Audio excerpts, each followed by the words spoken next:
Hello दोस्तों, कैसे हैं आप सब। स्वागत है आप सभी का कॉमिक वर्ल्ड 2.0 पर। तो चलिए दोस्तों, शुरू करते हैं अनिल मोहन का देवराज चौहान सीरीज़ का नावल दौलत मेरी दुश्मन, जो कि सबसे बड़ा हत्यारा का अगला भाग है। दौलत मेरी दुश्मन, अनिल मोहन। करण सिंह महंत लोटिया पागल हाथी की भांति चिंगाड़ रहा था। मेरे पापा जय किशन लोटिया अंडरवर्ल्ड में सबसे बड़ी हस्ती रखते हैं। बड़े से बड़ा बदमाश उनसे खौफ खाता है। किसी की हिम्मत नहीं कि कोई मेरे पापा की तरफ उंगली भी उठा सके। सारा अंडरवर्ल्ड मेरे पापा के रहमो करम का मोहताज रहा है हमेशा। लेकिन हरामजादे देवराज चौहान ने पापा का अपहरण करके पूरे अंडरवर्ल्ड को हिलाकर रख दिया। करण सिंह ने सतर्क भाव से पागल हो रहे महंत लोटिया को देखा। उसके चेहरे के भावों को देखकर उसने खामोश रहना ही उचित समझा। 2 दिन से ऊपर हो गए, लेकिन हम देवराज चौहान या पापा का पता नहीं लगा सके कि वो कहाँ पर है। महंत पुनः गुर्राया, जबकि हमें जल्द से जल्द मालूम करना है कि वो लोग कहाँ हैं। ये हमारी इज्जत का सवाल है। पापा को सही सलामत हासिल करके देवराज चौहान के टुकड़े टुकड़े ना किए तो अंडरवर्ल्ड में सिर उठाने के हम काबिल नहीं रहेंगे। आप ठीक कह रहे हैं, करण सिंह ने सिर हिलाया। हमारे आदमी हर पल यही जानने की कोशिश में लगे हैं कि देवराज चौहान या लोटिया साहब कहाँ हो सकते हैं। देर सवेर में हमारे आदमी मालूम कर ही लेंगे। उसके बाद सारा अंडरवर्ल्ड जान लेगा कि हम दुश्मनों की कितनी बुरी गत बनाते हैं। स्वर में क्रूरता भराई थी। फौरन पता लगाओ कि वो लोग कहाँ हो सकते हैं। महंत ने दांत पीसते हुए करण सिंह को देखा। ज़्यादा देर करना भी ठीक नहीं होगा। देवराज चौहान पापा के साथ कुछ बुरा भी कर सकता है, जबकि मैं पापा को हर कीमत पर सही सलामत वापस पाना चाहता हूँ। तुम देवराज को नहीं जानते। वो वहशी है, वहशी। जो कर जाए वही कम है। मैं उसे भुगत चुका हूँ। उस जैसा खतरनाक इंसान मैंने अपनी ज़िंदगी में पहले कभी नहीं देखा। वो तभी फ़ोन की घंटी बजने लगी। हेलो। मैन लोटिया ने फ़ौरन रिसीवर उठाया। कैसे हो मेरे लाल। दूसरी तरफ से व्यंग से भरा स्वर उसके कानों में पड़ा। महंत लोटिया रिसीवर थामे उछल पड़ा। तुम तुम सुजान सिंह। हाँ, मैं सुजान सिंह ही हूँ बेटे। बाप के दम पर तू बहुत नाच लिया। अब तेरा बाप नहीं तो तू भी नहीं। सुजान सिंह का जलता स्वर उसके कानों में पड़ा। अंडरवर्ल्ड में अब मेरा एक छत्र राज है। मेरा बरसों का सपना तेरे बाप के कारण पूरा नहीं हो पा रहा था, और उसके अपहरण के बाद अब पूरा हो गया। बकवास मत कर कमीने, वरना। महंत। सुजान सिंह का जहरीला स्वर उसके कानों से टकराया। ऊंचा बोलना छोड़ दे, क्योंकि अब तेरा बाप कभी भी वापस नहीं आएगा। लोटिया की हस्ती मिट चुकी है। सिर्फ सुजान की ही चलेगी। तेरे बाप के आधे से ज़्यादा आदमी मेरे साथ मिल चुके हैं। तेरे बाप के धंधों पर मेरा कब्जा होता जा रहा है। जिसने सिर उठाया उसका सिर कट चुका है। मैं तुझे जान बख्शता हूँ। अगर तेरे में हिम्मत है तो मेरा मुकाबला कर ले, वरना शहर के किसी किनारे पर जाकर बैठ जा। उल्टी सीधी तेरी कोई भी खबर मुझ तक नहीं पहुंचनी चाहिए, वरना अंजाम का तू खुद जिम्मेदार होगा। महंत की आंखों में आग धधक उठी। तू तू मुझे धमकी दे रहा है। समझा रहा हूँ। हकीकत से तुझे वाकिफ़ करा ही दिया है। आगे तू जाने। समझदारी से काम लेगा तो तेरी ज़िंदगी बची रहेगी, वरना। मेरे पापा को तूने उठवाया। महंत ने घुर्रा कर पूछा। नहीं, ऐसे घटिया काम मैं नहीं करता। सुजान सिंह कड़वी हंसी हंसा। तू अच्छी तरह जानता है कि तेरे बाप को देवराज चौहान ने उठाया। अपने अंदर दम रखता है तो सामना कर देवराज चौहान का। तब आएगा मज़ा। महन लोटिया के होठों से कोई शब्द ना निकला। अंडरवर्ल्ड जान चुका है कि जयकिशन लोटिया को देवराज चौहान ने उठाया। सब ये भी जानते हैं कि तू भी देवराज चौहान के बारे में जानता है। देखना तो यह है कि तू देवराज चौहान से अपने बाप को वसूल करता है या नहीं। बहरहाल, कल का सूरज मेरा है। अंडरवर्ल्ड में मेरी हुकूमत का फरमान जारी हो चुका है। अपने आप को बचा सकता है तो बचा ले। कहने के साथ ही सुजान सिंह ने लाइन काट दी। महंत लोटिया ने क्रोध से रिसीवर वापस पटक दिया। क्या हुआ। करण सिंह के माथे पर बल पड़ चुके थे। महंत लोटिया ने खा जाने वाली निगाहों से उसे देखा। सुजान सिंह का फ़ोन था। उसने सारी बात बता दी। पिछले 4 दिनों से सुजान सिंह हमारी हुकूमत की जड़ें काटता रहा और मुझे खबर तक नहीं। ये कैसे हो सकता है। करण सिंह चिहुक उठा। हो नहीं सकता, बल्कि हो चुका है। महंत दरिंदगी भरे स्वर में बोला। उसने अपनी हुकूमत का ऐलान कर दिया है। हमारे आदमी उससे मिलने जा रहे हैं। हमारे धंधों पर उसका कब्जा होता जा रहा है। ये बात है, वह छाती ठोक कर कह रहा है। तो इसमें 50% सच्चाई होगी। करण से हक्का बक्का खड़ा रह गया।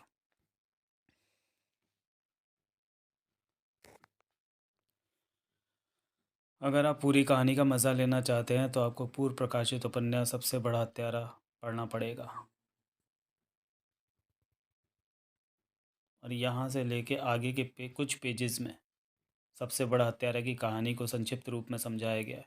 तो अगर आप, वैसे मैं ये सब नहीं पढ़ूंगा क्योंकि मैं ऑलरेडी सबसे बड़ा हत्यारा पढ़ चुका हूँ, तो आप लोग वहाँ की ये कहानी आप वहाँ जाके पढ़ सकते हैं। तो चलिए हम इसके आगे के भाग को शुरू करते हैं। अगर आप पूरी कहानी का मज़ा लेना चाहते हैं तो आपको पूर्व प्रकाशित उपन्यास सबसे बड़ा हत्यारा पढ़ना पड़ेगा। यहाँ से लेके आगे के कुछ पेजेस तक सबसे बड़ा हत्यारा की कहानी को संक्षिप्त रूप से बताया गया है, लेकिन मैं इन पेजेस को नहीं पढ़ूंगा क्योंकि यहाँ पर टाइम वेस्ट होगा। तो हम सबसे बड़ा हत्यारा के आगे की कहानी को पढ़ते हैं। तो जिन लोगों ने, जो लोग डायरेक्ट इस नावल को पढ़ने चाह रहे हैं तो सबसे पहले वो सबसे बड़ा हत्यारा पढ़ लें, जो कि चैनल पर अपलोड है। तो चलिए दोस्तों, पढ़ते हैं इसके आगे की कहानी। तो यहाँ से शुरू होती है आगे की कहानी। कौन हो तुम? सुजान सिंह की तीखी निगाह मेवाराम चंदानी के चेहरे पर जा टिकी। कल से तू मुझसे मिलने की कोशिश कर रहा है, जबकि इस वक्त मेरा एक एक मिनट कीमती है। बोल, जल्दी बोल, लफड़ा क्या है? मैंने ही जय किशन लोटिया का अपहरण करवाया था। क्या? सुजान सिंह का चेहरा हैरानी से बार उठा। लोटिया का अपहरण तूने, यानी कि तुम्हारे कहने पर देवराज चौहान ने किया है? हाँ, देवराज चौहान को 80 लाख रुपया देकर यह काम करवाया। 10 लाख महन को जिंदा छोड़ने का दिया। चंदानी सटपिटाए सर में कह रहा था। मेरा 90 लाख रुपया देवराज चौहान के पास पहुंच चुका है। सुजान सिंह ने एक निगाह करीब खड़े अमृतलाल पर डाली, फिर चंदानी को देखने लगा। कई तरह के विचार उसके दिमाग में आ रहे थे और एक बात उसे हद से ज़्यादा खल रही थी कि वह उसके पास क्यों आया। नाम क्या है तेरा? अपने पर काबू पाकर सुजान सिंह बोला। मेवाराम चंदानी। तू लोटिया का अपहरण करवाना चाहता था, जो कि देवराज चौहान ने कर लिया, लेकिन तेरा मेरे पास आना समझ में नहीं घुसा। मेवाराम चंदानी का चेहरा अंगारे की भांति सुलग उठा। लोटिया और देवराज चौहान आपस में मिल गए। देवराज चौहान ने मुझे धोखा दिया है। 90 लाख लेकर भी उसने लोटिया को मुझे नहीं सौंपा। सुजान सिंह के चेहरे पर बल उभर आए। देवराज चौहान धोखेबाजी वाले काम तो नहीं करता, और बात जब 80 करोड़ की हो तो धोखेबाजी करना सबसे आसान हो जाता है। कहते हुए मेवाराम चंदानी के चेहरे पर कड़वाहट कड़वाहट उभरती चली गई। सुजान सिंह की आंखें सिकुड़कर छोटी हो गई। 80 करोड़? हाँ, ये इतना मोटा माल है कि कोई भी बेईमान हो सकता है। बिल्कुल। सुजान सिंह ने सिर हिलाकर उसके शब्दों पर सहमति की मोहर लगा दी। मैं मानता हूँ, 80 करोड़ मामूली रकम नहीं है। खैर, मुझे पूरी बात बताओ। मेवाराम चंदानी ने उसे शुरू से लेकर अंत तक सब कुछ बता दिया। सुनने के बाद सुजान सिंह लंबी सोच में डूब गया। अगला दृश्य। खजाने का आधा असली नक्शा तेरे पास है और उसकी डुप्लीकेट कॉपी पर देवराज चौहान का कब्जा है। आखिरकार सुजान सिंह बोला। चंदानी ने मुंडी हिला दी। दूसरा हिस्सा जयकिशन लोटिया के पास है और वो दोनों आपस में मिल चुके हैं। उनका नक्शा पूरा हो चुका है। वह खजाने तक पहुंच सकते हैं। चंदानी ने पुनः मुंडी हिला दी।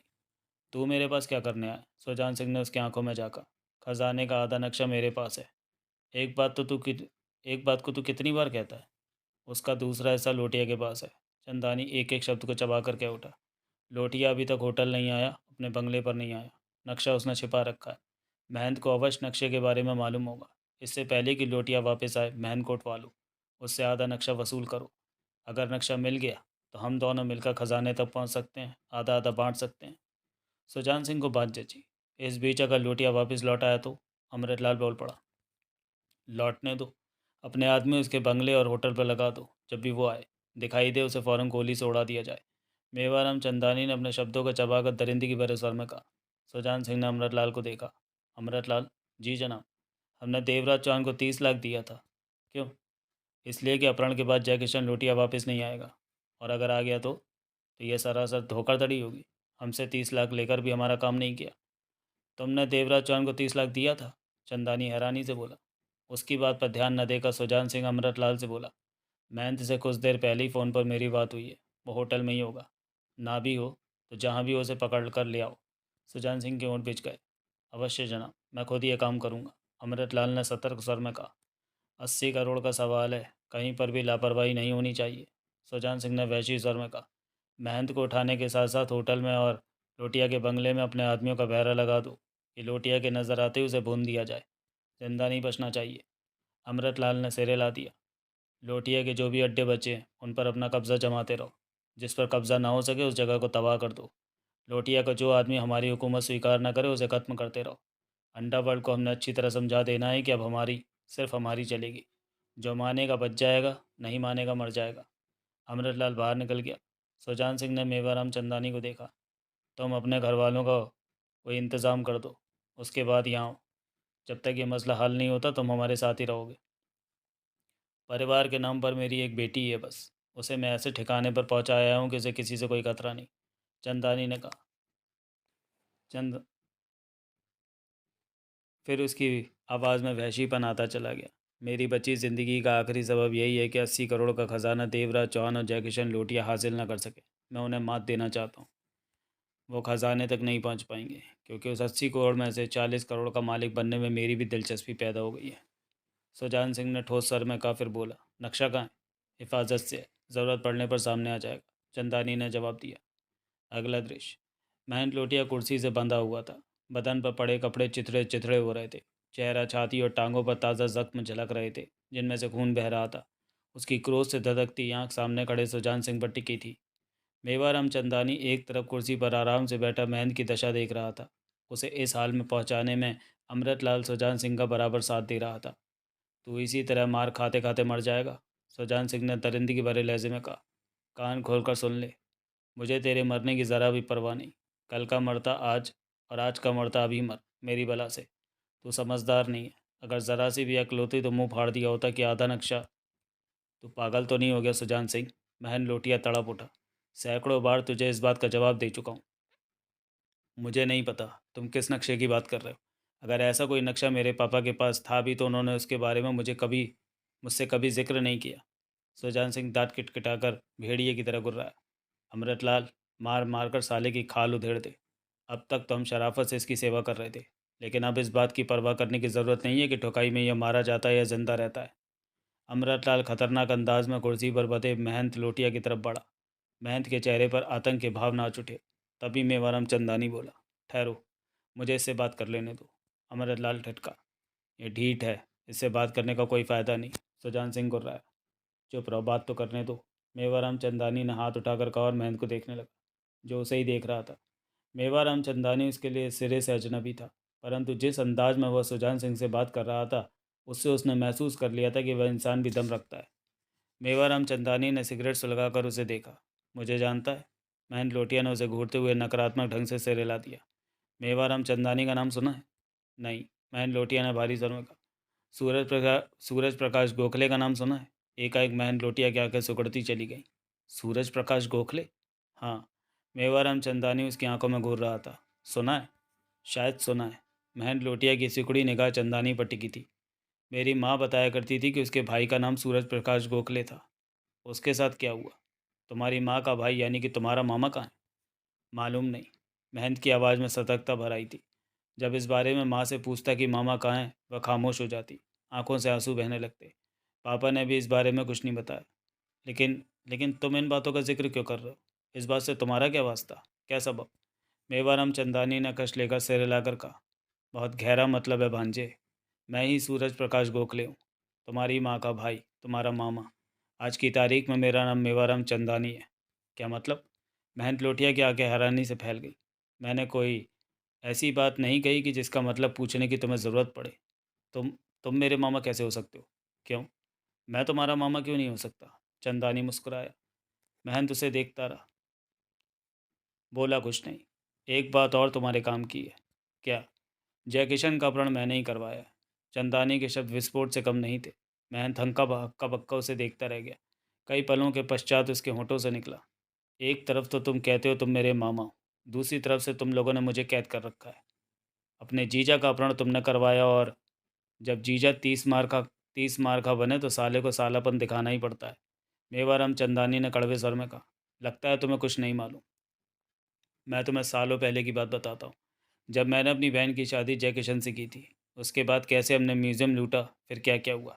मेवाराम चंदानी ने सब कुछ महन लोटिया को बताया। अगला दृश्य। अब समझा मैंने जय किशन का अपहरण क्यों कराया और क्यों तुमसे उस आधे नक्शे की मांग की जा रही है। मेवाराम चंदानी ने उखड़े स्वर में किया। उस नक्शे पर मेरा हक बनता है। उन 80 करोड़ के जेवरातों पर मेरा हक बनता है। देवराज चौहान गलत है, फिर भी मैं उसे गलत नहीं कहता, क्योंकि उसने लोटिया का अपहरण करने को तो मना कर दिया था।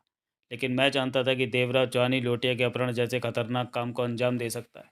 इसलिए मैंने कुछ ऐसा किया कि तुम में और देवराज चौहान में दुश्मनी पैदा हो जाए। यह उसी दुश्मनी का नतीजा था। देवराज चौहान लोटिया का अपहरण करने को तैयार हो गया, परंतु अंत में उसे मालूम हो ही गया कि मैंने उससे धोखेबाजी की। उसका नतीजा मुझे अब भुगतना पड़ रहा है। लोटिया तो मेरे हाथ नहीं आया और देवराज चांद को दिए 90 लाख भी मिट्टी में मिल गए। महंत कुछ ना बोला, वो अवाक सा था। मेरे पापा कहाँ हैं? कुछ देर के बाद महंत के ऑटो से निकला, देवराज चौहान के साथ। दोनों अब दोस्त बन गए। मेवाराम चंदानी कटुता भरे स्वर में कहता चला गया, क्यों ना बने, दोनों ने माल आधा आधा बांटना है, लेकिन मेरे होते हुए उनकी ये तमन्ना कभी भी पूरी नहीं हो सकेगी। उस पूरे माल का हकदार अब सिर्फ मैं हूँ, वो दोनों नहीं। तुम्हारे बाप ने मुझसे गद्दारी की, रिश्तेदारी का भी उसने ख्याल नहीं रखा। खुद ही सोचो, ये सब जानकर मेरी बहन के दिल पर क्या बीती होगी। इसी गम में तो घुल घुल कर अपनी जान दे दी। मरने वाला भाई था तो मारने वाला उसका पति। आखिर वह कर भी क्या सकती थी। महन चंदानी का धधकता चेहरा देखता रह गया। समाप्त हो गई सिगरेट फेंक कर चंदानी ने नई सिगरेट सुलगाई। अब बोल, तू बताएगा कि नहीं? नक्शे का आधा हिस्सा जयकिशन ने कहाँ रखा है? अगर तू कहे कि मुझे नहीं पता तो ये बात गले से नीचे नहीं उतरने वाली। महन लोटिया का चेहरा सख्त होकर चट्टान बनता चला गया। चंदानी, मैं कह चुका हूँ, ये प्यार से सीधा नहीं होने वाला। उस कागज़ के छोटे से टुकड़े को ये तुम्हें कैसे दे सकता है, जिसके पीछे करोड़ों की खुशबू हो? सुजान सिंह भेड़िए की भांति घुर रहा है, लेकिन इसका मुंह तो मैं खुलवाऊंगा। खोल देगा तो जिंदा बच जाएगा, नहीं तो मरने के बाद भी इसकी लाश कुर्सी पर इसी तरह बंधी रहेगी। महंत का चेहरा बता रहा था कि उसका दिमाग तेज़ी से दौड़ रहा था। इसको सामने बिठाकर इस तरह की बातें करने का क्या फ़ायदा? अमृतलाल ने वहशी स्वर में कहा। अब तक तो इसका तिया पाचा भी हो गया होता। मुझे रोकना मत, मैं ये मालूम करके ही रहूँगा कि वादा नक्शा का है, नहीं तो इसे कल का सूरज देखना भी नसीब नहीं होगा। भाड़ में गया नक्शा। मेवाराम चंदानी की आंखें महंत पर जा टिकी। ज़्यादा वक्त नहीं है महंत, बोल दे, बोल दे, कहाँ है वो वादा नक्शा? महंत स्पष्ट समझ रहा था कि उसके पास बचने का कोई रास्ता नहीं है। ये सब सांप की भांति उस पर कुंडली मारे बैठे हैं। बाहर भी सख्त पहरा था, कहीं भी खिसक जाने की कोई गुंजाइश नहीं थी। मैं कुछ वक्त चाहता हूँ, मैंने ने धीमे स्वर में कहा। हमारे पास ज़्यादा वक्त नहीं है। शाम तक का वक्त? शाम तक का? ठीक है, शाम तक का वक्त तुम्हारा। सुजान सिंह ने दरिंदगी भरे स्वर में कहा। लेकिन याद रखना, उसके बाद रात पड़ती है और रात का वक्त हमारा है। कल का सूरज देख सकना या ना देख सकना तुम पर निर्भर करता है। मैं होंठ बीच कर रह गया। अगला दृश्य। हेलो। फ़ोन की घंटी बजते ही भीमराव ने रिसीवर उठाया। भीमराव, मैं बोल रहा हूँ। तुम बलिया? भीमराव के होठों से हैरानी से भरा स्वर निकला। हाँ मैं, लेकिन इतना हैरान क्यों हो रहे हो? हैरान होने वाली तो बात है, कहाँ से बोल रहे हो? इसी शहर से। भीमराव का हैरानी से भरा झटका पुनः लगा। इसी इसी शहर से? हाँ, देवराज चौहान, जयकिशन लोटिया, जगमोहन, अवतार सिंह, शराबी पायलट और पाल खन्ना के साथ यहाँ आ गया हूँ। देवराज चौहान और लोटिया के साथ इस शहर में? भीमराव सतर्क हो उठा। बात क्या है, साफ साफ बताओ, मेरी समझ में कुछ नहीं आ रहा। तुम्हारा ख्याल सही था कि लोटिया के अपहरण के पीछे कोई खास बात है, इसलिए तो तुमने मुझे इनके साथ लगा दिया था, और ऐसा करना अच्छा रहा। इसके साथ ही बलिया ने सारी बात भीमराव से कह दी। ओह, तो बात 80 करोड़ के खजाने की है। मोटा माल है ना? बहुत ही मोटा। तुम्हारी क्या पोजीशन है? मैं इन लोगों के साथ बराबर चिपका हुआ हूँ। चिपके रहो, भीमराव ने कहा। फिर दो पल ठिठक कर बोला, तो अब लोटिया ने आधा आधा लक्ष्य लेना है। कहाँ रखा है वो? मालूम नहीं, ये बात लोटिया ने किसी को नहीं बताई। भलिया, गड़बड़ का भारी चांस है। आज सुबह ही सुजान सिंह ने मैन को उठवा लिया है। मेरा आदमी जो कि सुजान सिंह के साथ ही रहता है, उसने बताया कि चंदानी नाम का कोई आदमी सुजान सिंह से मिला। उसके बाद महंत को उठाकर उससे नक्शे की मांग की जा रही है। जाहिर है कि चंदानी ने नक्शे का लालच, सॉरी, खजाने का लालच देकर सुजान सिंह को अपने साथ मिला लिया है। ये तो झगड़े के आसार है। हाँ, और तो और, सुजान सिंह ने अपने आदमियों का जाल लोटिया के होटल और बंगले पर बिछा दिया है। उनसे कहा है कि अगर लोटिया नज़र आए तो उसे फ़ौरन मार दिया जाए, समझे? लोटिया जिस आधे नक्शे को लेने आया है, वो बंगले या होटल में ही होना चाहिए। अगर इन दोनों में से कहीं पर भी नक्शा है तो यकीन मानो वह नक्शा नहीं ले जाएगा। इस समय सुजान सिंह अपने इरादे में बहुत पक्का है। इतनी मोटी रकम को वो खुद हथियाना चाहता है। ओह, अब क्या होगा? जो होता है होने दो। तुम मस्त रहो। जब लोटिया नक्शा हासिल कर ले, उनके पास खजाने का नक्शा पूरा हो जाए तो मुझे फ़ौरन इत्तला करना। 80 करोड़ बहुत मोटी रकम होती है। भलिया, अगर यह हमें मिल जाए तो? ठीक है, ठीक है, ऐसे होते ही मैं तुम्हें खबर कर दूंगा। चौकस रहना, हर बात पर निगाह रखना। वही तो कर रहा हूँ। भीमराव ने रिसीवर रख दिया। चेहरे पर कुटिलता से भरी मुस्कान नाच रही थी। अगला दृश्य। बुरी खबर है। 2 घंटे के पश्चात जगमोहन वापस लौटा तो उसके होठों से निकले शब्दों को सुनते ही देवराज चौहान, सुधीर शर्मा, अवतार सिंह, बलिया, लोटिया और पाल खन्ना की निगाहें उस पर जा टिकी। सुधीर शर्मा ने कुछ क्षण पहले ही नई बोतल खोली थी और बिना गिलास के ही घूंट गले के नीचे उतारने में व्यस्त था। क्या? उसे पुनः कुछ न कहते थे कि अवतार सिंह ने पूछा। सब पर निगाह मारने के पश्चात जगमोहन ने गहरी सांस ली। सुजान सिंह अंडरवर्ल्ड में लोटिया की जगह लेता जा रहा है। बल्कि ये कहना मुनासिब होगा कि अपनी इस कोशिश में वह काफ़ी हद तक कामयाब हो चुका है। लोटिया के आदमी उससे मिलते जा रहे हैं, जो नहीं मिल रहे वो मरते जा रहे हैं। अन्य सब ठिकानों पर भी सुजान सिंह अपना कब्जा करता जा रहा है। धंधों पर भी जहाँ उसे सफलता नहीं मिलती वहाँ वो तबाही मचा देता है। अंडरवर्ल्ड पर उसका खौफ हावी होता जा रहा है। जगमोहन के इन शब्दों के साथ ही वहाँ तीखा सन्नाटा फैलता चला गया। जयकिशन लोटिया और पाल खन्ना की निगाहें टकराईं। लोटिया का चेहरा धधकता चला गया, आंखों में अंगारे भर आए, सारा शरीर तनाव में अकड़ गया और मौत का पुतला नजर आने लगा। मेरी लंका को तहस नहस करना इतना आसान नहीं जितना कि सुजान सिंह ने समझ लिया है। लोटिया के ओठों से वहशी सर फूट पड़ा। आने वाले 24 घंटों में उसकी ऐसी हालत कर दूंगा कि उसका इस शहर में रहना भी कठिन हो जाएगा। मेरा नाम जयकिशन लोटिया है। अंडरवर्ल्ड हमेशा मेरे इशारे का मोहताज रहा है। सुजान सिंह की इतनी औकात कहाँ की लोटिया की कुर्सी पर बैठ सके। मैं उसे तुम कुछ भी नहीं कर सकते। जगमोहन ने उसकी बात काटी। उसने तुम्हारे सारे रास्ते बंद कर दिए हैं। तुम्हारे आदमी इस समय तुम्हें हासिल नहीं हो सकते। कुछ तो सुजान सिंह के साथ जा मिले हैं, कुछ मारे गए, कुछ अपनी जान बचाने के लिए इधर उधर छिपते फिर रहे हैं। महंत महंत कहाँ है? मालूम नहीं। बिना पूछताछ किए जो सुना वही सुनकर आ गया। जयकिशन लोटिया के माथे पर बल उभर आए। ये बात मेरी समझ के बाहर है कि मात्र 6 दिन मेरे ना रहने से सुजान सिंह ने इतना बड़ा जाल कैसे बिछा लिया। देवराज चौहान ने सिगरेट सुलगाकर कश लिया। तुम्हारा संदेह ठीक है, देवराज चौहान ने कहा। दरअसल ये तैयारी सुजान सिंह ने बहुत पहले कर रखी थी, तब जबकि मेरी और तुम्हारी दुश्मनी बुलंदियों पर थी। पर यह सबसे बड़ा हत्यारा। तब उसने मुझसे संबंध बनाया था। तुम्हारी जान का सौदा हमसे कर रहा था, परंतु हमारा काम तो तुम्हें उठाकर चंदानी के हवाले करना था। बहरहाल बात यहाँ तय हुई कि चाहे जो भी हो तुम वापस इस शहर में नहीं आओगे। इस पर उसने 30 लाख रुपए दिए थे। लोटिया के होंठ भिज गए। मैं तो इस शहर में आ गया हूँ देवराज चौहान। हाँ तुम आ गए हो, देवराज चौहान ने सिर हिलाया। हम सुजान सिंह के साथ सौदा करने के लायक नहीं, इसलिए उसका 30 लाख लौटा देंगे। लोटिया का चेहरा सख्त रहा, बोला कुछ नहीं। नक्शा कहाँ है? उसे लेकर आओ। हमारे पास बेकार करने को वक्त नहीं। तुम्हारे साथ हमारा कोई एक आदमी जाएगा। कोई एक क्यों? मैं अकेला क्यों नहीं जा सकता? लोटिया के स्वर में तीखापन भरा है। क्या मैं नज़रबंद हूँ तुम लोगों के बीच? नहीं, तुम दोस्त की हैसियत से हमारे बीच हो। देवराज चौहान ने लोटिया की आंखों में झाँका। अकेले जाओ, मुझे कोई एतराज़ नहीं। मैं तो सुजान सिंह के कारण कह रहा था कि किसी को साथ ले लेना बेहतर होगा। बेशक तुम पाल खन्ना को अपने साथ ले जा सकते हो, जैसा तुम ठीक समझो। जयकिशन लोटिया विचार भरी निगाहों से देवराज चौहान को देखने लगा। ठीक है, मैं एक को साथ ले जाता हूँ। बलिया को ले जाओ, जगमोहन बोला। बलिया की आंखों में खौफ के साए लहरा उठे। वो जानता था कि लोटिया के होटल और बंगले पर सुजान सिंह के आदमी फैले हुए हैं। लोटिया अगर इन दोनों में से किसी एक जगह जाना चाहता है तो उसके साथ साथ वह भी मरेगा। जयकिशन लोटिया ने बलिया को देखा, फिर बोला, बलिया नहीं, इसे साथ भेज दो। लोटिया ने अवतार सिंह को देखा। तुम्हारी मर्जी, हमें क्या एतराज़ हो सकता है, देवराज चौहान ने कहा।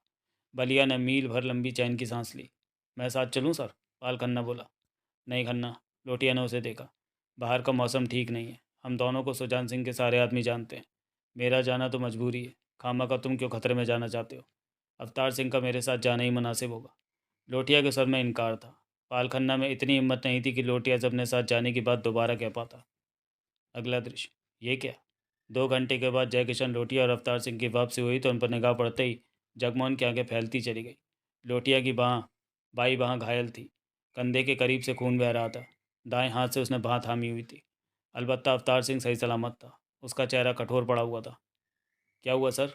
पाल खन्ना घबरा कर लोटिया की तरफ दौड़ा। सुधीर शर्मा नशे युक्त आंखों से लोटिया की घायल बाँह देखे जा रहा था। सब अवाक थे। देवराज चौहान की आंखें सिकुड़कर छोटी हो चुकी थी। जगमोहन, देवराज चौहान ने करीब खड़े जगमोहन से कहा, फर्स्ट एड बॉक्स लाना। जगमोहन भीतरी कमरे की तरफ बढ़ गया। लोटिया कुर्सी पर जा बैठा। गोली उसके कंधे को छीलती हुई निकल गई थी। काफ़ी गहरा जख्म बन चुका था। देवराज चौहान ने घाव साफ करके उसके कंधे पर बैंडेज की। लोटिया का दर्द कुछ काबू में आया। देवराज चौहान ने सिगरेट सुलगाने के पश्चात अवतार सिंह को देखा। क्या हुआ था? लोटिया मुझे लेकर अपने बंगले पर पहुंचा था, अवतार सिंह ने दांत भींच कर कहा। वहां पर सुजान सिंह के ढेरों आदमी पहले से ही मौजूद थे। हम अभी टैक्सी से उतरे भी ना थे कि उन लोगों ने धनाधन गोलियां चलानी शुरू कर दी। टैक्सी स्टार्ट थी। ड्राइवर ने जल्दी से टैक्सी आगे बढ़ा दी। अगले ही पल हम गोलियों की जद से दूर थे। टैक्सी ड्राइवर की फुर्ती ही हमें बचा पाई।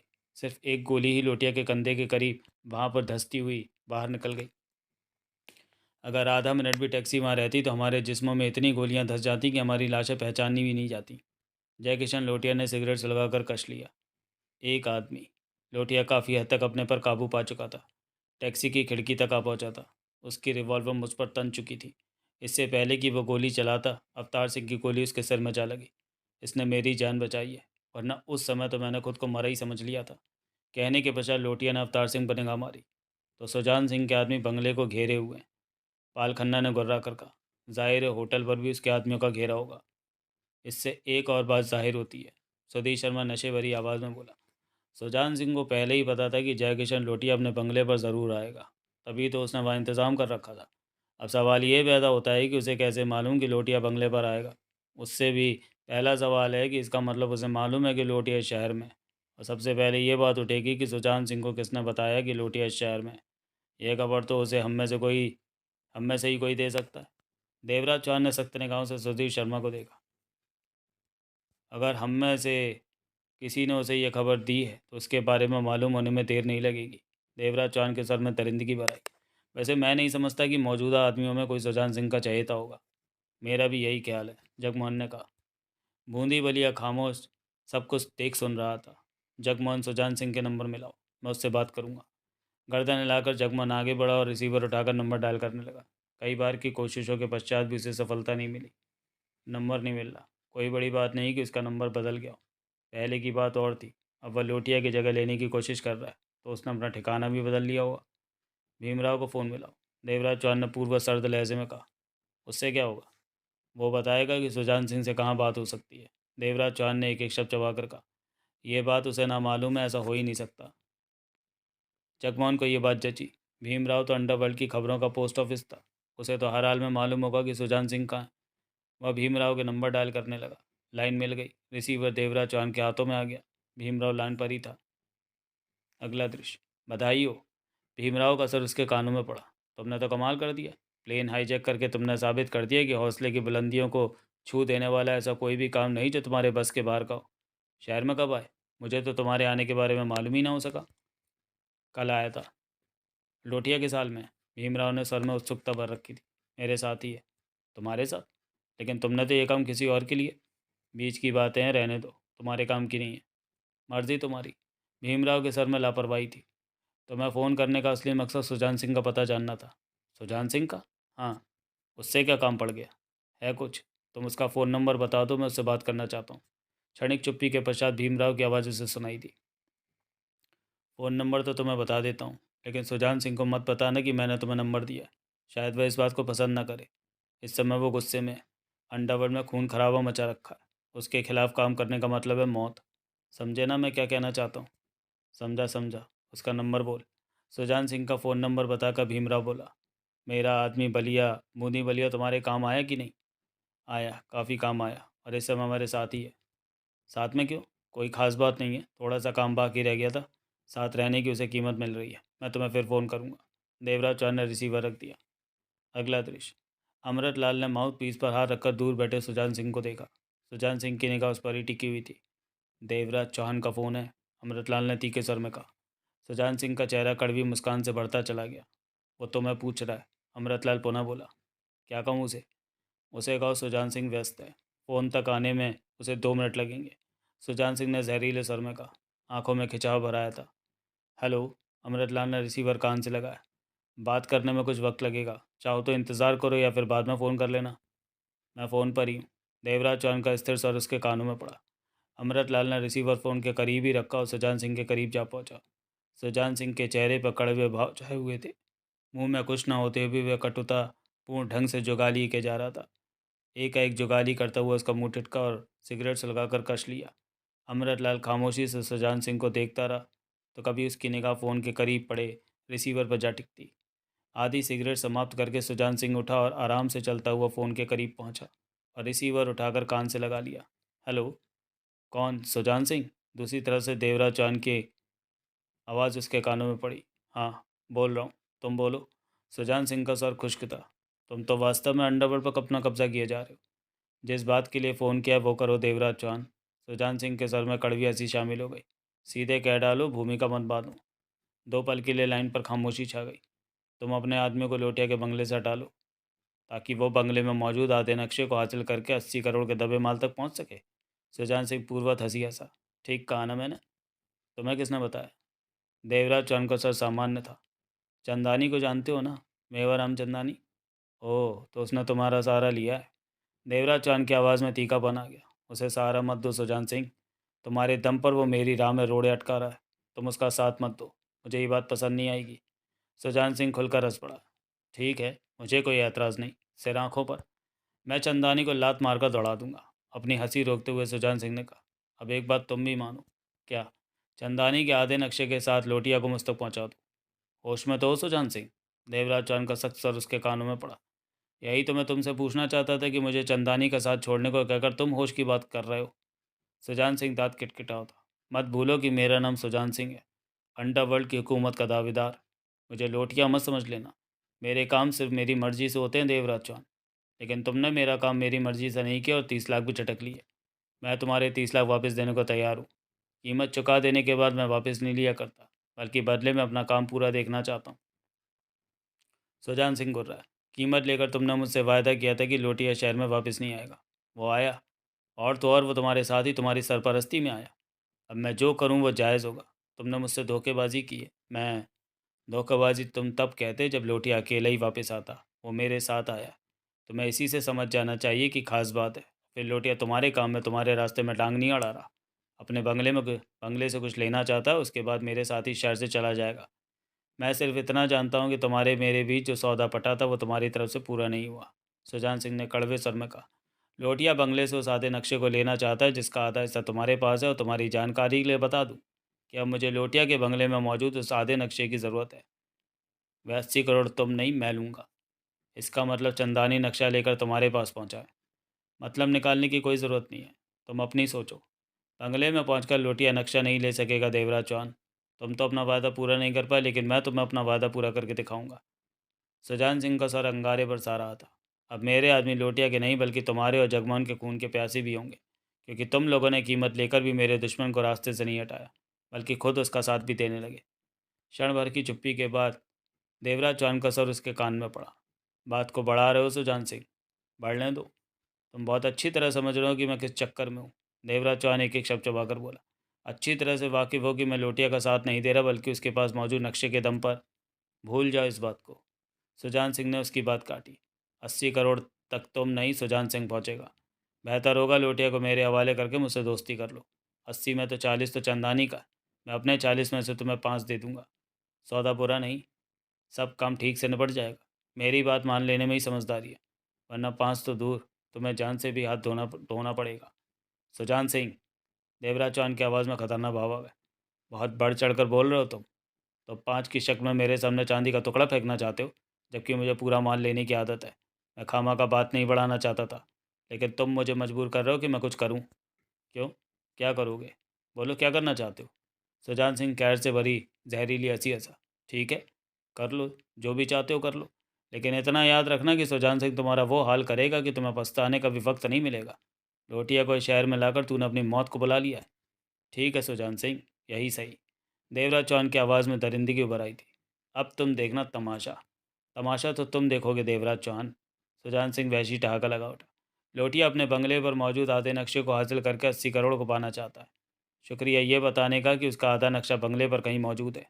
दरअसल महंत मेरे कब्ज़े में है। वो हमें बताने जा रहा है कि आधा नक्शा कहाँ है। अब वह ये बताएगा कि बंगले में किस जगह पर मौजूद है। नहीं भी बताए तो कोई हर्ज नहीं। उस आधे नक्शे को पाने के लिए मैं लोटिया के बंगले की एक एक ईंट उखाड़ लूँगा। दूसरी तरफ से देवराज चौहान ने बिना कुछ कहे संबंध विच्छेद कर दिया। चेहरे पर कहर के भाव लिए सुजान सिंह ने रिसीवर रखा और पलट कर अमृत लाल को देखने लगा। आखिरी कश लेकर सिगरेट नीचे फेंक कर मसल दी। अगला दृश्य। चंदानी कहाँ है? सुजान सिंह अमृतलाल से संबोधित हुआ। भीतरी कमरे में आराम कर रहा है, अमृतलाल ने कहा। उसे बोला, मुझे महंत से अभी बात करनी है। जी। कुछ ही पलों में वह सब महंत के सामने थे। कुर्सी पर बंधे महंत की हालत खस्ता हो रही थी। होंठ सूख कर पपड़ी की तह के पीछे छिप चुके थे। क्या सोचा तुमने? सुजान सिंह बोला। अभी तो पूरी तरह शाम भी नहीं हुई। तुम लोग पहले ही आ गए हो। मैंने सोचने के लिए शाम तक का वक्त मांगा था। महंत ने उसे घूरा। सब कुछ याद है हमें, सुजान सिंह ने तीखे सर में कहा। आना इसलिए पड़ा कि तुझे बता सकूं। जिस नक्शे के बारे में हम तुमसे पूछ रहे हो तुम्हारे बंगले में कहाँ पर है, ये तुम्हें बताना है, समझे? महंत की आंखें सिकुड़ गईं। तुम्हें किसने बताया? इस बात का जवाब देना मैं ज़रूरी नहीं समझता, लेकिन इतना जान लो कि जिस तरह हमें ये बात मालूम हुई है, उसी तरह हमें ये भी मालूम हो सकता है कि बंगले में नक्शा कहाँ है। सुजान सिंह का सर क्रूरता से बढ़ता चला गया। जब हमें यह मालूम होगा कि नक्शा कहाँ पर है, तब तुम्हारे टुकड़े टुकड़े कर दिए जाएंगे। अगर तुम हमें बता देते हो तो मरने से बच जाओगे। महन सुजान सिंह को घूरता रहा, बोला कुछ नहीं। हम तुम्हारे दुश्मन नहीं हैं, मेवाराम चंदानी गंभीर स्वर में बोला। अगर होते तो अब तक तुम जिंदा ना होते। देवराज चौहान ने जब तुम्हारा अपहरण किया तो तुम्हारे बाप ने कहा था बेशक मार दो उसे। वे लोग तुम्हें मारने ही वाले थे, परंतु मैंने तुम्हारी जान की कीमत देकर तुम्हें बचा लिया था। जान की कीमत? महंत की आंखें सिकुड़ती चली गई। हाँ, पूरे 10 लाख देने पड़े थे देवराज चौहान को, तब जाकर कहीं उसने तुम्हें जिंदा छोड़ा। उसने यूं ही तुम्हें नहीं छोड़ दिया था। तुम्हारा दुश्मन होता या तुझे मारना चाहता होता तो अपना 10 लाख क्यों कमाता? लेकिन तू मेरा भांजा था। तेरे लिए मैंने 10 लाख की परवाह नहीं की। जिस बाप ने तुझे मरने के लिए छोड़ दिया तो उसी के कारण नक्शे के बारे में नहीं बता रहा। मेवाराम चंदानी गंभीर स्वर में कहे जा रहा था। सुन भांजे, जयकिशन लोटिया को मैं बहुत पुराना जानता हूँ। जब तू पैदा भी नहीं हुआ था तब का जानता था। उसे कभी भी रिश्तों की परवाह नहीं रही, चाहे बेटा हो या साला। अपने फ़ायदे के लिए वह किसी की परवाह नहीं करता। मैंने सच कहा है, चाहे तू मान या ना मान। वो जहरीला नाग है, देख लेना। अगर उसने ठीक समझा तो वो तुझे डसे बिना नहीं रहेगा। बाप बेटे के रिश्ते को वो पानी का रिश्ता बनाकर रख देगा। तेरा मामा कभी झूठ नहीं बोलेगा तुझसे। कई पलों तक महन चंदानी को देखता रहा। तुमने 10 लाख देकर देवराज चौहान से मेरी जान खरीदी। हाँ, ये बात मैं खाली पीली नहीं कह रहा। मेवाराम चंदानी गंभीर था। तो मैं विश्वास दिला सकता हूँ, तुम्हारे बाप के साथ देवराज चौहान इसी शहर में। कुछ देर पहले उसका फ़ोन आया था। देर सवेर में उसका फ़ोन फिर आएगा। वैसे भी भीमराव को उसका पता होगा। वो देवराज चौहान से तुम्हारी बात करा देगा। तुम पूछ लो ना कि ज़रूरत नहीं। मैं इतने भारी स्वर में कहा, यकीनन ऐसा ही हुआ होगा। सुजान सिंह ने पलटकर चंदानी को देखा। भीमराव देवराज चौहान का पता जानता होगा? दोनों में अच्छा संबंध है, चंदानी बोला। चाहे जो भी हो, देवराज चौहान के बारे में वो कुछ ना कुछ तो जानता ही होगा। सुजान सिंह के चेहरे पर जहरीली स्याही फैलती चली गई। अमृतलाल जी, अपने आदमियों को भेजकर भीमराव को यहाँ मंगवा लो। अमृतलाल ने सिर हिलाया और बाहर निकल गया। मेवाराम चंदानी ने महंत को देखा। अगर तुम नक्शे के बारे में बता दो तो मुझे खुशी होगी। मुझे? महंत ने होठ काटते हुए विचार भरे स्वर में कहा। शाम तक का वक्त दो। इस बारे में इतनी जल्दी फैसला नहीं कर सकता। कर ले फैसला। सुजान सिंह मौत के से स्वर में गुर्राया। कुछ कहने से पहले इतना सोच लेना। तेरा इनकार होंठों से निकला नहीं कि मेरे रिवॉल्वर की गोली तेरी खोपड़ी फाड़ देगी। ये सुजान सिंह के शब्द हैं। शाम के बाद तेरे से दूसरी बार नहीं पूछूंगा कि नक्शा बंगले में कहाँ पर है। अगला दृश्य। भीमराव ने एक निगाह उन 10 आदमियों पर डाली जो हाथों में गन लिए उसके ऑफिस में घुसते चले आए थे। आंखों में सख्ती भर आई। उन लोगों के भीतर घुसने से पहले वो फोतेदार सिंह नाम के व्यक्ति से बातें कर रहा था, जो कि उन्हें इस तरह भीतर आते पाकर अंगारों भरी निगाहों से देखने लगा था। सुजान सिंह के आदमी हैं हम। एक ने अपनी गन भीमराव के सीने पर रख दी। चलो, उसने तेरे को खींच कर लाने को कहा है। इससे पहले भीमराव कुछ कहता, पोतेदार सिंह गरज उठा। अबे ओए 125 ग्राम की औलाद! आगे बढ़कर वो उसके पास जा पहुंचा। गन को पीछे कर ले, नहीं तो अभी चीर फाड़ कर बिना मसाले के खा जाऊंगा। गनमैन का चेहरा क्रोध से स्याह पड़ गया। कुत्ते की तरह मत भौंक, देखता नहीं कितनी गनें यहाँ मौजूद हैं। हराम की औलाद! पोतेदार सिंह पागल उठा। तूने मुझे कुत्ते की तरह भौंकने को कहा? मैं तेरी। तभी भीमराव फुर्ती से खड़ा हो गया। इससे पहले कि फोतेदार अपने शब्द कहता और उसके बाद कोई कदम उठाता, भीमराव उसके पास जा पहुंचा। फोतेदार चुप रह। पागल तो नहीं हो गया तू? पागल ही तो हो गया हूँ, हरामज़ादा। मुझे बात को समझा कर। भीमराव ने उसकी कलाई पकड़कर जोर से हिलाई। तेरे को जो काम का है वो कर। फालतू के लफड़ों में क्यों पड़ता है? इस साले ने मुझे गाली गाली दी। क्या हो गया? भीमराव खुद को फंसा हुआ महसूस कर रहा था। पोतेदार की फितरत वह अच्छी तरह जानता था। अभी जवाब देना है, बाद में निपट लेना। यह सुजान सिंह के आदमी है, उससे बात कर लेना। लेकिन जो काम हम में तय हुआ है, चाहे कोई 10 गालियाँ भी दे, तब भी तुझे सबसे पहले उसे ही निपटाना है। अकल से काम ले, अकल से। फोतेदार के जिस्म का तनाव कुछ कम हुआ। बहुत उछल रहा है तू। दूसरा गनमैन गुर्रा है। तू भी हमारे साथ चल फिर। चुप रहो भीमराव। गनमैन को देखकर खा जाने वाले सर में बोला, और अपने आप पर काबू रखो। मत भूलो कि तुम लोग इस समय भीमराव के सामने हो। सुजान सिंह के अंडरवर्ल्ड के हलचलों ने सारे शहर को खरीद नहीं लिया। अभी सिर्फ तैयारियां हो रही हैं। इस तरह गन लेकर तुम लोग मेरे सामने आ खड़े हुए हो, तो अभी मैं खामोश सिर्फ इसलिए हूँ कि मेरी सुजान सिंह से कोई दुश्मनी नहीं। तब भी वह सब क्यों कर रहा है ये जानना चाहता हूँ। मेरे आदमी की तरफ ध्यान मत दो, वरना सौदा बहुत महंगा पड़ेगा। तुम लोगों को भीमराव चाहिए, भीमराव हाजिर है, चलो। गनमैनों ने आपस में देखा, आंखों ही आंखों में बातें हुई। चलो। भीमराव गनमैनों के साथ दरवाजे की तरफ बड़ा, फिर ठिठक कर फोतेदार सिंह को देखता हुआ बोला, वक्त बर्बाद मत करो। जो बातें हम में तय हुई हैं उन पर काम शुरू कर दो। फोतेदार सिंह ने सिरे लाया, फिर गनमैनों को देखकर बोला, सुजान सिंह से मेरा नमस्कार कहना। फोतेदार सिंह का नमस्कार। सर में जहरीली कड़वाहट कूट कूट कर भरी पड़ी थी। भीमराव गनमैनों के साथ बाहर निकल गया। अगला दृश्य। देवराज चौहान रिसीवर रखते ही पलटकर जयकिशन लोटिया को देखने लगा। चेहरे पर क्रोध के धब्बे स्पष्ट दृष्टिगोचर हो रहे थे। महंत जानता है नक्शा कहाँ है? क्या मतलब? लोटिया चौंक कर उसे देखने लगा। मैंने पूछा है, महंत को नक्शे के बारे में कुछ मालूम है कि नहीं? कुछ क्या, उसे तो सब कुछ मालूम है। यह भी कि नक्शा बंगले में कहाँ पर पड़ा है। देवराज चौहान के दांत भिसते गए।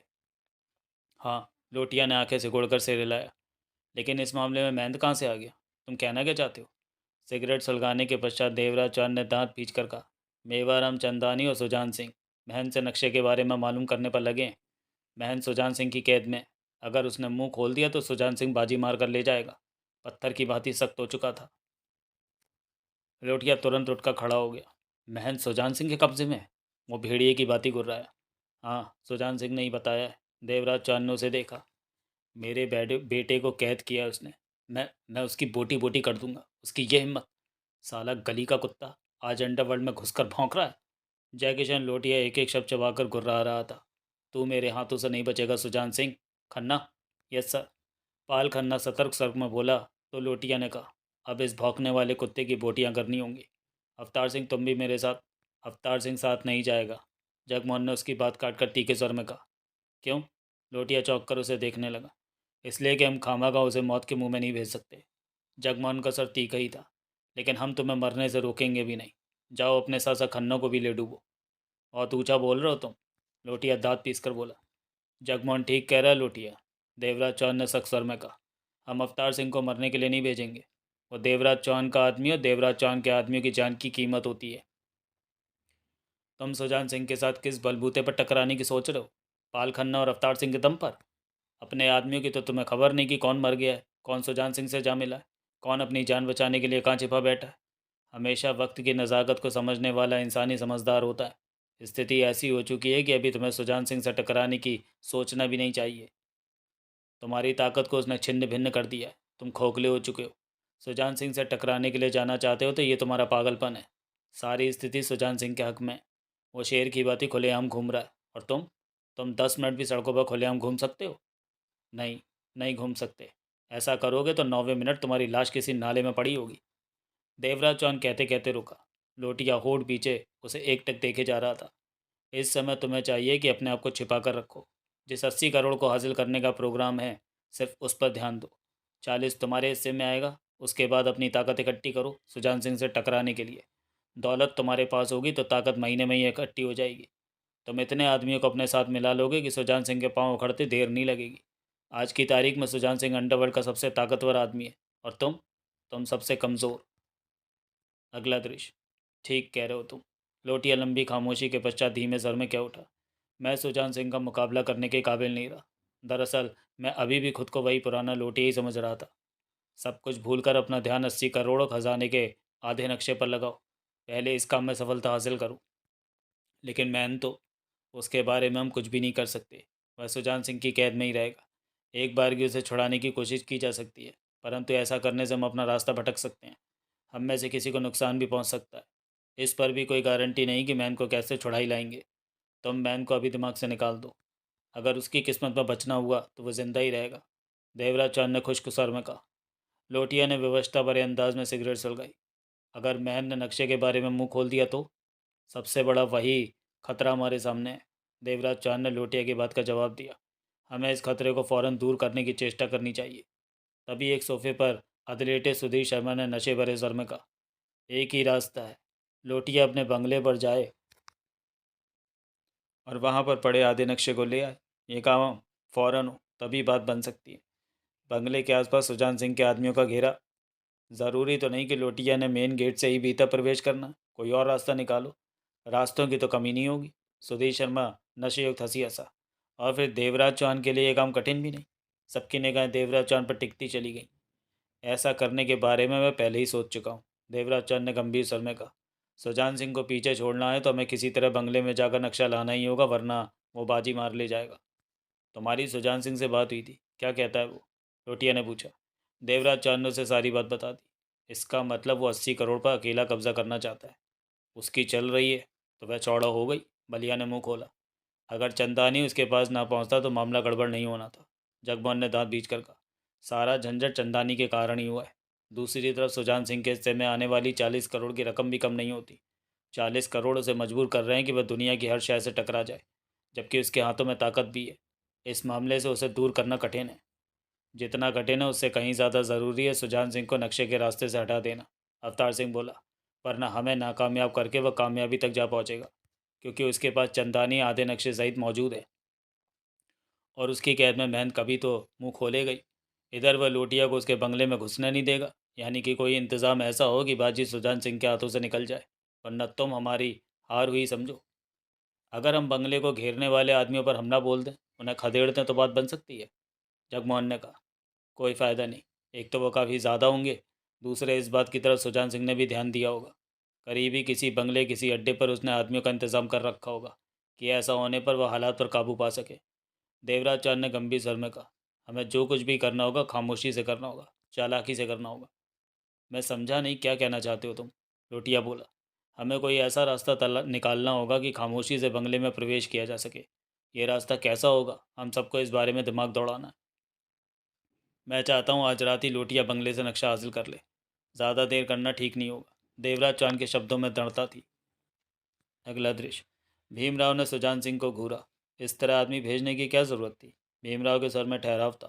फ़ोन कर देते, मैं खुद ही चला आता। अपना अपना बुलाने का ढंग है, सुजान सिंह कड़वे स्वर में बोला। अगर तुम्हें मेरा ढंग पसंद नहीं आया तो मुझे इसकी ज़रा भी परवाह नहीं।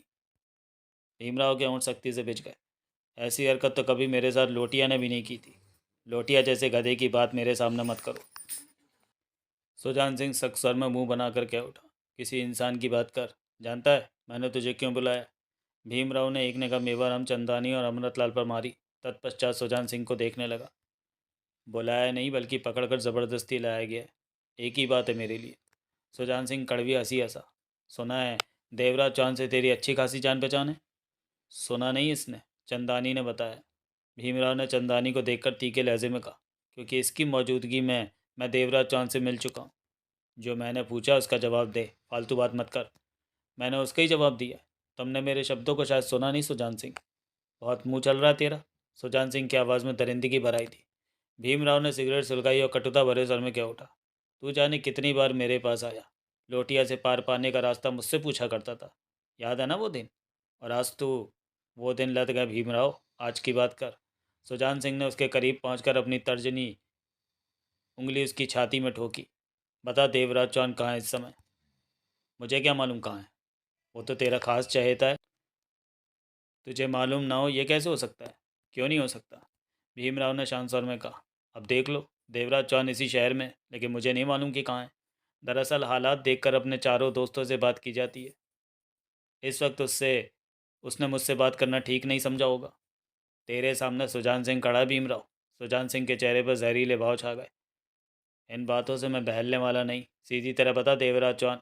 कह तो चुका हूँ मुझे नहीं मालूम। सुजान सिंह ने उसे खा जाने वाली निगाहों से घूरा। मैं तेरे साथ सख्ती नहीं बरतना चाहता था, लेकिन तू मुझे मजबूर कर रहा है कि मैं कुछ करूं। सोच ले, फैसला तुझ पर है कि जो भी करना है कर ले। भीमराव कश लेकर बोला। तेरे को अच्छी तरह मालूम है कि भीमराव डरने वाला नहीं है। अमृतलाल, इसे पकड़ कर बंद कर, पैरा लगा दे। दिन में सिर्फ एक वक्त का खाना देना।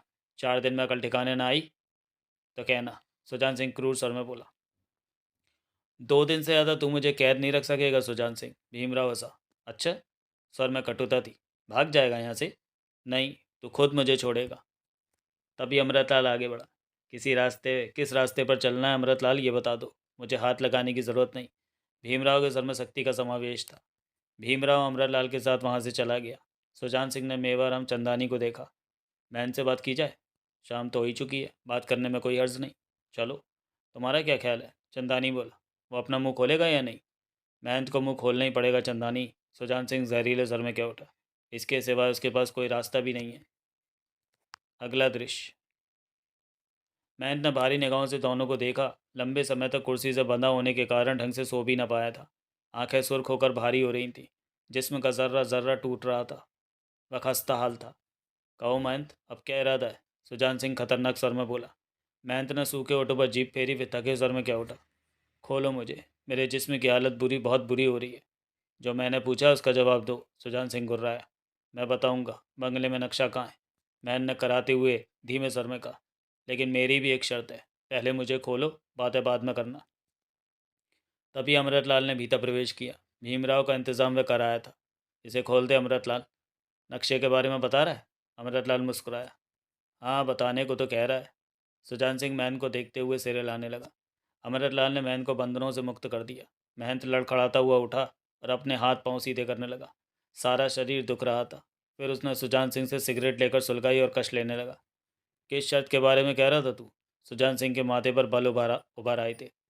मैन ने उसे देखा, फिर धीमे स्वर में पूछा, कितने का खजाना है? 80 करोड़ का। उसमें से तीसरा हिस्सा मैं लूँगा। सुजान सिंह का चेहरा कहर से बढ़ता चला गया। जेब में हाथ डालकर रिवॉल्वर निकाली और महंत पर तान दी।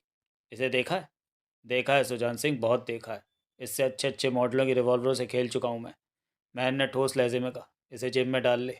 मेरी पहली और आखिरी शर्त यही है कि खजाने का तीसरा हिस्सेदार होऊंगा। मंजूर है तो ठीक, नहीं तो मार दे गोली। लेकिन इस बात को अपनी खोपड़ी में बिठा ले कि बंगले में मौजूद नक्शे तक मैं या मेरे साथी ही पहुंच सकते हैं। तीसरा कोई लाख यत्न कर ले, नक्शा तलाश नहीं कर सकता। मुझे बराबर का हिस्सेदार बनाओगे तो कुछ ना कुछ तो पा ही लोगे। नहीं तो जैसा तूने बताया कि पापा देवराज चौहान के साथ नक्शा हासिल करने पर लगे, तो तू उन्हें रोक नहीं सकेगा। किसी न किसी तरह वह बंगले से नक्शा निकाल कर ले ही जाएंगे। सिर्फ पापा ही इस मामले में होते तो और बात थी, लेकिन देवराज चौहान बंगले से नक्शा हासिल किए बिना नहीं मानेगा। सुजान सिंह ने होठ भींचकर मेवाराम चंदानी को देखा। हमें इसकी बात मान लेनी चाहिए सुजान सिंह। देवराज चौहान अपनी योजना में नक्शा पाने में कामयाब हो सकता है। अगर हमें देर हो गई तो बंगले के गिर्द फैले तुम्हारे आदमियों को इस बात की भनक भी ना मिल सकेगी कि कब वो भीतर गया और कब नक्शा लेकर बाहर आ गया। हमें पता भी ना चलेगा और वह खजाना भी पा चुका होगा। कम ही सही, कुछ तो हाथ में आ रहा है। अगर सब कुछ देवराज चौहान और लोटिया के हाथों में लग गया तो तब हमारी क्या स्थिति होगी, ये सोचो। सुजान सिंह क्रोध भरी निगाहों से महन को देखता रहा। कितना हिस्सा बनता है तेरा? सुजान सिंह गुर्राया। 80 है तो 26.25, 26.5 के दरमियान। हम तुम्हें 15 देंगे। नहीं, मैं तीसरा हिस्सा। जिद मत करो महंत। देवर मेवाराम चंदानी ने सख्त स्वर में कहा। तेरी जान बच रही है। 15 करोड़ हाथ में आ रहा है, इतना बहुत है तेरे लिए। महंत को सौदा बुरा नहीं लगा, उसने सहमति दे दी। मंजूर है, हम तुझे अभी बंगले पर लेकर जाएंगे। सुजान सिंह बोला। लेकिन इस बात की क्या गारंटी है कि तुम मुझे दूध में से मक्खी की तरह बाहर नहीं निकाल फेंकोगे? इसका जवाब चंदानी ने दिया। मुझ पर भरोसा रख, तेरे साथ कोई दगाबाजी नहीं होगी। मैं तेरा मामा हूँ। लोटिया की तरह खून के रिश्ते को पानी नहीं बनाता फिरता। जो वायदा तुझसे कर लिया है सुजान सिंह, उस पर कायम रहेगा। बुरी नीयत से तुझ तक पहुँचने के लिए सुजान सिंह को मुझ पर से गुजर कर जाना होगा। ये तेरे मामा का वायदा है। मैन ने ओले से सिर हिलाया। हालांकि मैंने खुशी से इस बात की सहमति नहीं दी थी। सुजान सिंह ने गंभीर स्वर में कहा।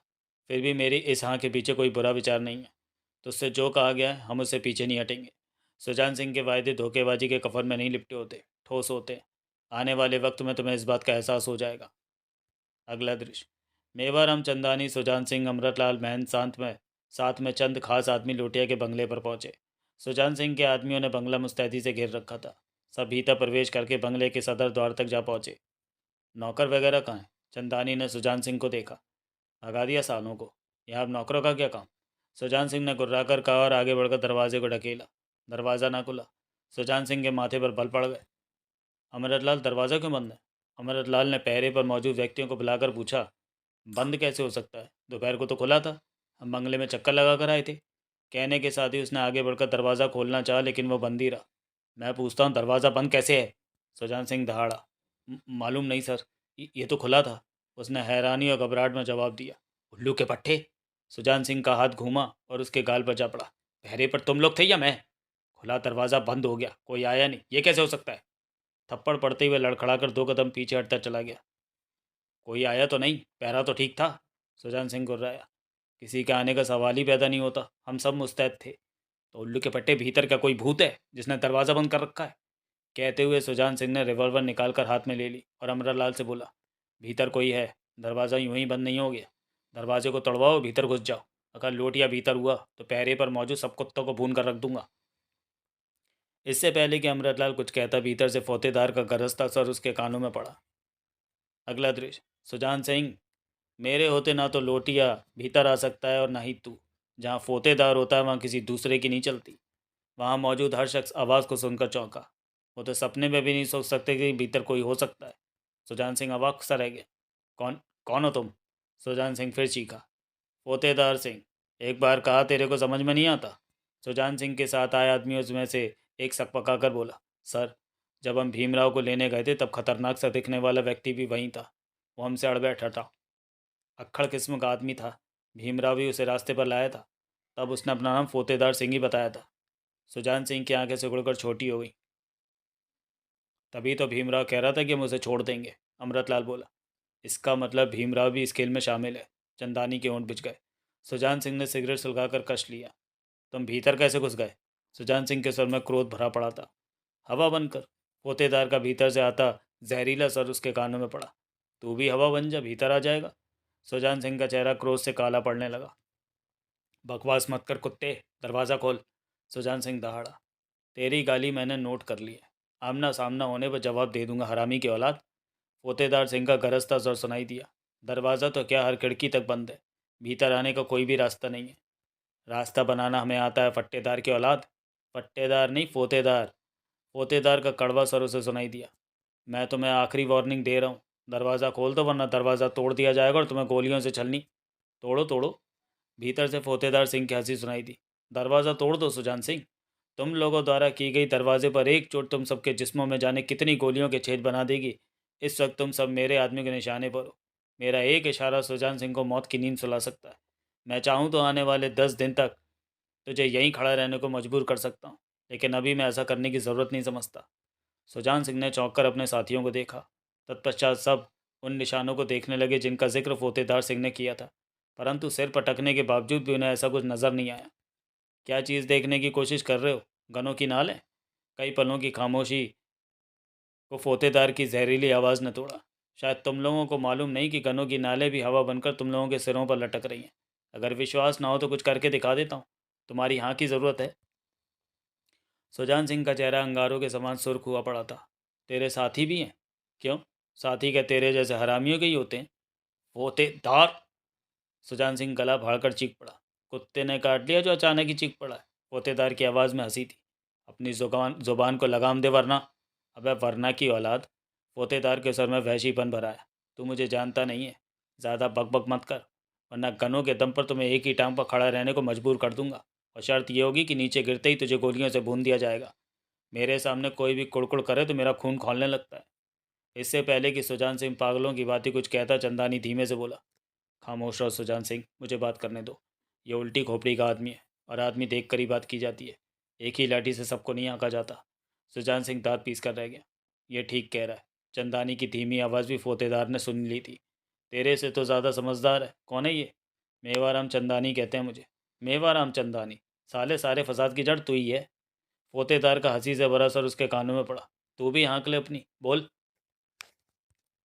कौन हो तुम? इससे तुझे कोई मतलब नहीं। और कोई बात कर। अपने आदमियों के साथ अंदर क्या कर रहा है तू? गरीब आदमी हूँ, रहने को ठिकाना चाहिए था। खाली बंगला मिला तो डेरा जमा लिया। सुबह तू भीमराव के पास था, यहाँ पर तगड़ा पहरा था। भीमराव को जब सुजान सिंह के आदमी ले गए तो तू यहाँ आ गया। हमारी समझ में नहीं आ रहा कि तगड़े पहरे के बावजूद भी अपने आदमियों सहित तू भीतर कैसे आ गया। जवाब में भीतर से फोतेदार सिंह की हंसी सुनाई दी। भाई चंदानी। फोतेदार का हंसता हुआ सर उसके कानों में पड़ा। तूने शेर और बिल्ली वाली कहावत तो सुनी ही होगी। बिल्ली ने शेर को सारे दांव पेच सिखा दिए। तब शेर ने सोचा कि अब बिल्ली को मारकर खा जाता हूँ, फिर मुझसे जंगल का कोई भी जानवर टकरा नहीं सकेगा। शेर जब बिल्ली को खाने लगा तो वह एक ही छलांग में पेड़ पर जा चढ़ी। शेर खिसिया उठा। बोला, बिल्ली मौसी, तुमने मुझे पेड़ पर चढ़ना तो सिखाया ही नहीं। जवाब में बिल्ली ने कहा, शेर भतीजे, अगर मैं तुझे पेड़ पर चढ़ना सिखा देती तो अब तक तो तू मुझे खा गया होता। समझा? अगर मैंने तुझे ये बता दिया कि मैं भीतर कैसे आया तो खुदा ना खास्ता अगर मुझे भागने की ज़रूरत पड़ गई तो मैं फंस गया। इसका मतलब तुम अभी शंकित हो कि हम तुम पर काबू नहीं पा सकते? नहीं, तुम मुझ पर किसी भी हालत में काबू नहीं पा सकते। फिर भी मैं होने वाले करिश्मों पर विश्वास करता हूँ। कोई ऐसी स्थिति पैदा हो ही सकती है कि मैं मात खा जाऊँ। तब मुझे फ़रार होने का कोई रास्ता भी तो चाहिए। ताकि बाद में मैं तुम लोगों की बोटियां बोटियां कर सकूं। 2 पल के लिए चंदानी ने सख्ती से अपने होंठ भींच लिए। अब तुम चाहते क्या हो? चंदानी ने पूछा। जो तुम लोग चाहते हो। पोतेदार की कड़वी हंसी उन्हें सुनाई पड़ी। 80 करोड़ का खजाना। बंगले के भीतर जो आधा नक्शा है उस पर मेरा हक है, सिर्फ मेरा। उस नक्शे का दूसरा हिस्सा लेकर जो मेरे पास आएगा वो उस खजाने का आधा हिस्सेदार बनेगा। बहन तुम लोगों के साथ है? हाँ। अच्छी बात है। तुम मेरे साथ हिस्सेदारी में शामिल हो सकते हो। तुम्हारे पास आधा नक्शा है। बंगले के भीतर मौजूद नक्शा मुझे नहीं मिल रहा, वो कहाँ है महंत मुझे बताएगा। उसे मैं हिस्सेदारी में शामिल कर लूँगा। अब बात आती है सुजान सिंह की। वो भी तुम लोगों के साथ भाग दौड़ में पूरी सिरदर्दी ले रहा है, इसलिए मैं रियायत इस्तेमाल करते हुए खजाने के 3 हिस्से करूँगा। एक मेरा और बाकी 2 तुम तीनों आपस में बांट सकते हो। उसूलन तो हिस्से 4 होने चाहिए, क्योंकि हम 4 होंगे उस साल में। मैं तुम्हारे नहीं, अपने उसूल की बात कर रहा हूँ। एक मेरा और बाकी 2 हिस्से तुम दोनों के। मंजूर हो तो पहले महंत को भीतर भेजो। बंगले में मौजूद नक्शा निकाल कर वो मेरे हवाले करेगा, बाकी बातें उसके बाद होंगी। चंदानी ने सुजान सिंह को देखा, जो मौत रूपी भयानक आंखों से बंद दरवाजे को घूरे जा रहा था। अलबत्ता महन शांत था। चंदानी ने सुजान सिंह के मूड को पहचाना, फिर बोला, हम आपस में बात करके ही कोई फैसला कर सकेंगे। करो करो, बात करो। पोतेदार सिंह की आवाज़ में मुस्कुराहट थी। लेकिन इतना याद रखना कि जो नक्शा तुम लोगों के पास है उसकी फ़ोटोकॉपी देवराज चौहान के पास भी है। अगर उससे मेरी मुलाकात हो गई तो फिर शायद सौदा तुम लोगों से नहीं पटेगा, क्योंकि मेरी ऑफ़र वो तुरंत मान लेगा। चंदानी की आंखों में क्रोध की स्याही भर आई, परंतु अपने पर काबू पाकर उसने स्थिर लहजे में कहा, बात कर करके बात करके हम तुम्हें जवाब देंगे। तो जाओ करो, यहाँ पर क्यों वक्त बर्बाद कर रहे हो? चंदानी, सुजान सिंह, महंत, अमृतलाल और मौजूद अन्य साथी बंगले के हद से दूर निकल आए। एकाएक सुजान सिंह फट पड़ा। तो चलिए दोस्तों, दौलत मेरी दुश्मन नॉवेल के पहले भाग को हम यहीं समाप्त करते हैं और मिलते हैं इसके दूसरे भाग में अगले वीडियो में। तब तक के लिए धन्यवाद।